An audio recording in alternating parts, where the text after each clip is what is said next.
Kakaumpisa pa lang ng linggo, pero maingay na naman ang mundo ng showbiz. At isa sa mga mainit na pinag-uusapan ang nakarating di umano na chismis kay Mama Ogie Diaz tungkol sa mainit daw na eksena ni Elise Hoson at Joshua Garcia sa isang event.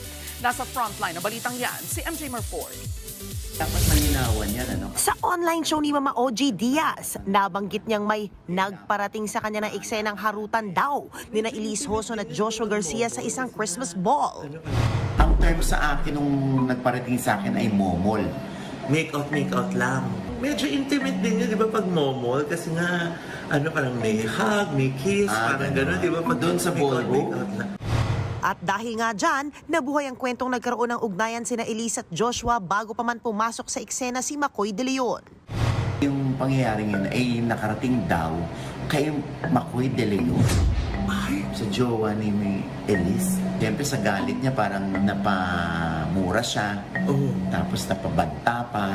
The usual na lalaki na makita ko lang to, sasapakin ko to, something like that. Oo. Pero hindi naman tayo sure kung yun talaga sinabi ni Makoy. 2016 nang mabuo ang tambalang Maclis sa isang reality show. 2018 nang mapabalitang naghiwalay sina Elise at Makoy. Pero nagkabalikan noong 2020 at nagkaanak noong 2021. Si Joshua Garcia naman ay currently in a relationship sa isang content creator. Alam mo, aware dito yung girl.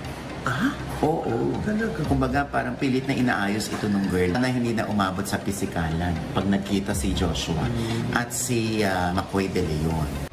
Wala pa namang panayam ang mga involved parties tungkol sa issue.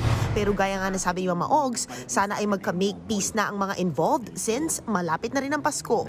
Nagbabalita mula sa Frontline, MJ Marfori, News 5.